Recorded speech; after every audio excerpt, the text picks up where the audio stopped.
கலைஞருக்கு பேனா சிலை வச்சா அந்த சிலையை நானே உடைப்பேன்னு சொன்னவரோட கொஞ்சம் குலாவிட்டு இருக்கிறாங்க. அவரை பொது வேட்பாளரை வேற நிப்பாட்ட போகிறாங்களாம். திருமாவளவன் அவர்கள் பேசியிருக்கிறாரு. யாரை பற்றினா அண்ணன் சீமான் அவர்களை பற்றி. கடந்த 2019 நாடாளுமன்ற தேர்தலில் விடுதலை சிறுத்தைகள் கட்சி திமுகவோடு இணைகிறது.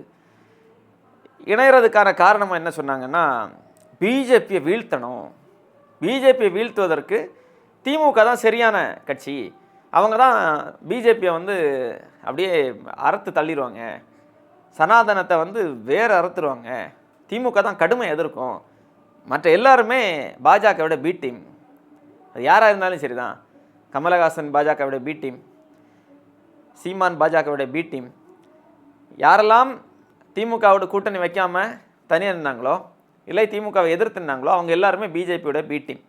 இது அண்ணன் திருமாவளவன் அவர்கள் அதிக அளவிலே பேசிய வார்த்தைகள், அவருடைய கட்சியை சார்ந்தவர்கள் அதிக அளவிலே பயன்படுத்திய வார்த்தைகள்.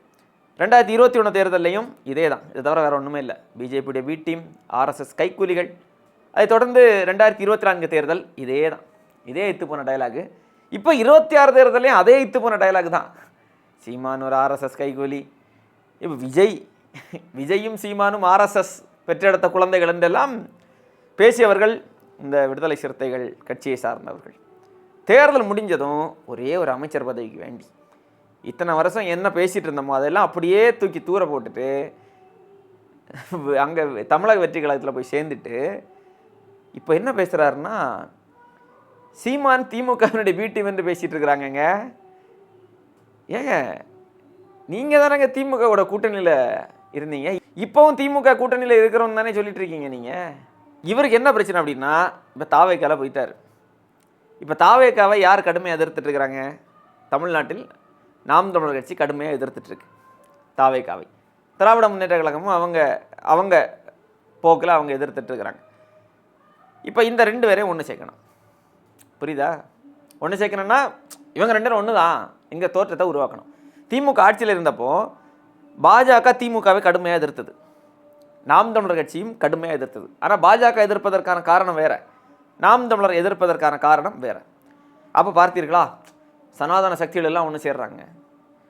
திமுகவை பாஜகவும் எதிர்க்கிறது, சீமானும் எதிர்க்கிறார். அப்போ சீமானும் பாஜகவும் ஒன்றா?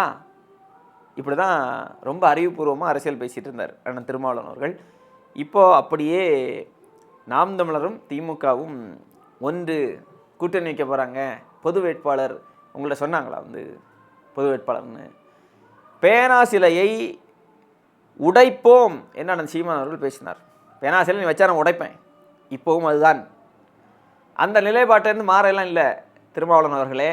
உங்களை மாதிரி ஒரு அமைச்சர் கிடைச்சதும் அப்படியே கொண்ட கொள்கை கோட்பாட்டிலிருந்து அப்படியே விலகி வெறும் அற்ப பதவிக்காக நாம் தமிழர் கட்சி மாறாத அண்ணன் சீமான் அவர்கள் மாற மாட்டார்.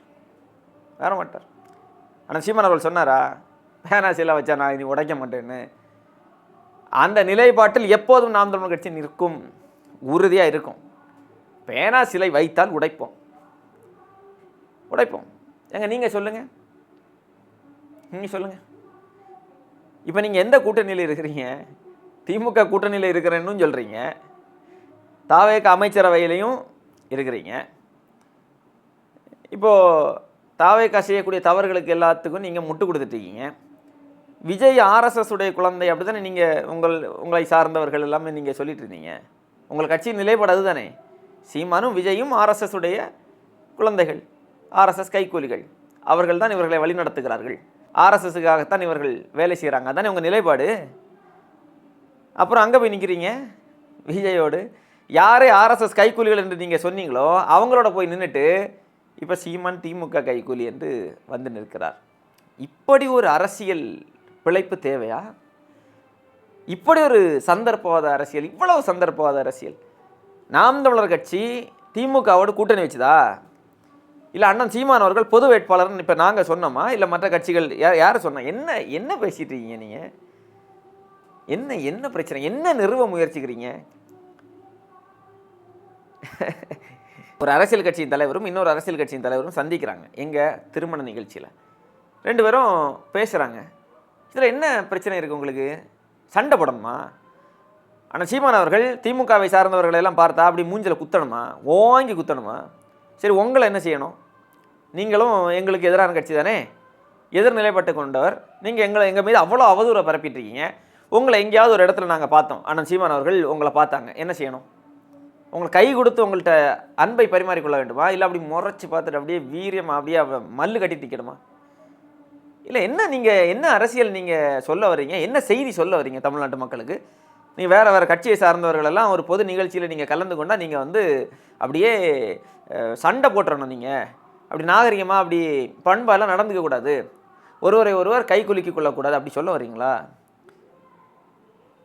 என்ன செய்தி சொல்ல வரீங்க? நீங்கள் இத்தனை ஆண்டு கால அனுபவம் உள்ள நீங்கள் சொல்கிறது எல்லாமே அரசியலை அப்படியே பாழ்படுத்தக்கூடிய வேலையை செஞ்சிட்ருக்கிறீங்க. நீங்கள் உங்களுக்கு நாம் தமிழர் மீது வன்மமா, இல்லை திமுக மேலே வன்மமா? பாருங்கள், ஒரு 2 மாதத்துக்கு முன்னாடி நம்ம எப்படி பேசிகிட்டு இருந்தோம், திமுகவையும் விடுதலை சிறுத்தைகளையும் சேர்த்து பேசி கொண்டிருந்தோம். இன்றைக்கி திருமாவளவன் அவர்களுக்கு திமுகவுக்கு வன்மமா என்று கேட்கக்கூடிய அளவுக்கு நமக்கு அந்த அளவுக்கு அரசியல் சூழல் வந்திருக்கு. அது உங்கள் பிரச்சனை, திமுகவுக்கும் உங்களுக்கான பிரச்சனை. அது நீங்கள் என்னமோ செஞ்சுட்டு போங்க. நாம் தமிழர் கட்சி என்றைக்குமே திமுகவை வலிமையாக எதிர்த்து நிற்கும் எப்போதுமே. உங்களால் சொல்ல முடியுமா? இனி திமுகவோடு நான் கூட்டணி வைக்க மாட்டேன்னு உங்களால் சொல்ல முடியுமா? அப்புறம் நாங்கள் சொல்வோம், எந்த காலத்திலும் திராவிட முன்னேற்ற கழகத்தோடு நாம் தமிழர் கட்சி கூட்டணி வைக்காது. திமுக, அதிமுக, காங்கிரஸ், பாரதிய ஜனதா கட்சி, இந்த கட்சிகளோடு எந்த காலத்திலும் நாங்கள் கூட்டணி வைக்க மாட்டோம். நீங்கள் சொல்லுங்கள், திமுகவோடு நீ கூட்டணி வைக்க மாட்டோம்னு. அடுத்த தேர்தலில் ஒருவேளை பேச்சுக்கு சொல்கிறேன், ஒருவேளை திமுக வெற்றி பெற்று திமுக 2 அமைச்சரவையில் 2 அமைச்சர் உங்களுக்கு தர்றேன்னா உடனே அங்கே போயிட்டு அப்படியே விஜயை மறுபடியும் கடுமையாக விமர்சிக்க ஆரம்பிப்பார்கள். இதுதான் திருமாவளவன் அவர்களுடைய அரசியல் நிலைப்பாடு. நீங்கள் எல்லாம் நாம் தமிழர் கட்சியை பற்றி பேசலாமா? உங்களுக்கு எல்லாம் நாம் தமிழரை பற்றி பேசுவதற்கு ஏதாவது இருக்கா? இதில் அவர் நேரடியாக திமுக தான் விமர்சிக்கிறாரு, ஆனால் அதில் நாம் தமிழரை சேர்த்து வச்சு அந்த சிண்டு முடிச்சு விடுற வேலையை பார்க்குறாரு. பார்த்தீங்களா? அந்த மக்கள் மத்தியில் ஏதோ நாம் தமிழர் திமுகட்ட போயிட்டு விலை போயிட்டு என்பது போன்ற ஒரு தோற்றத்தை உருவாக்க பார்க்குறாரு இல்லையா? இது ஒரு அரசியல் கட்சியினுடைய தலைவருக்கு அழகல்ல. நீங்கள் பேசுங்க, அதான் என்ன வேணாலும் பேசலாம்னு முடிவுபடுத்திங்க இல்லையா? நீங்கள் என்ன வேணாலும் பேசுங்க. உங்களுடைய அரசியல் என்பது முழுக்க பிழைப்புவாத சந்தர்ப்பவாத அரசியல் என்பதை தமிழ்நாட்டு மக்கள் உணர்ந்து கொண்டார்கள். நீங்கள் என்ன பேசினாலும் அது மக்கள் மன்றத்தில் எடுபடாது.